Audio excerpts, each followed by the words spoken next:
उन्होंने तहरीर व तकरीर का सहारा लिया। उनका मकसद सिर्फ़ इतना है कि हमारे माशरे का अमन तबाह हो, माशरे के अंदर मजहबी मुनाफरत फैले और लोग जो आपस में बाहम शीरो शक्कर हैं वो एक दूसरे के दस्तों गिरेबां हों। इसके बारे में आप क्या कहते हैं? अस्सलाम वालेकुम। सबसे पहले तो मैं 49 न्यूज़ का शुक्रिया अदा करता हूँ कि 49 न्यूज़ ने अपनी इब्तदा माह मुहर्रम से की और इस पाक महीने से अपनी नशरियात का आगाज़ किया इस स्टूडियो से।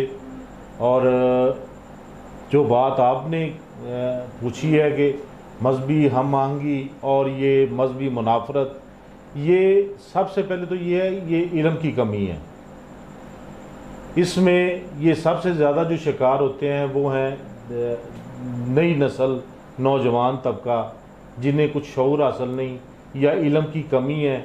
उन लोगों को ये लोग टच करते हैं, फिर वो सोशल मीडिया पे इस किस्म के मवाद फेंकते हैं जिससे लोगों में नफ़रत पैदा होती है, मुख्तलिफ मसालक में मजहबी मुनाफरत पैदा होती है, जबकि उन्हें ये पता नहीं होता कि वो ये क्या कर रहे हैं। उनकी इस बात से क्या हो सकता है? आधे अधूरे सवाल, आधी अधूरी बात जो वो हमेशा नुकसान पहुंचाती है। ऐसा ही ये चल रहा है। मजहबी हम आहंगी ये है, बैनुल मज़ाहब तमाम मकातबे फ़िक्र के लोग इमाम हुसैन अली मुकाम को मानते हैं, उनसे अकीदत रखते हैं।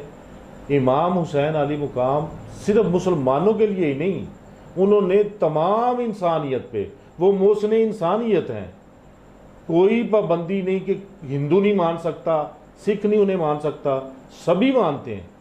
तो मुसलमानों के तो वो जो नबी पाक हैं उनके वो निवासे हैं। तमाम मकातबे फ़िक्र के लोग उनको अकीदत से उनका दिन मनाते हैं, लेकिन हर इंसान अपने अपने तरीके से उनको अकीदत के फूल निछावर करता है। लेकिन ये जो शर्मसंद अनासर हैं, मेरी गुजारिश ये है, मैं ये पूछता हूँ कि सारा साल हम लोग इकट्ठे रहते हैं, हम शादियों पे इकट्ठे होते हैं, हम एक दूसरे के हमसाए हैं, कोई प्रॉब्लम कोई तकलीफ़ होती है हम एक दूसरे के पास पहुँचते हैं। लेकिन जब मुहर्रम का चाँद नज़र आता है तब क्या होता है? क्या वजह है? वजह सिर्फ ये है कि वही शर्मपसंद लोग वो बाहर निकलते हैं, वो नौजवान नस्ल को आगे करते हैं, लोगों में मजहबी मुनाफरत फैलाते हैं। मेरी गुजारिश है सबसे पहले कि ये जो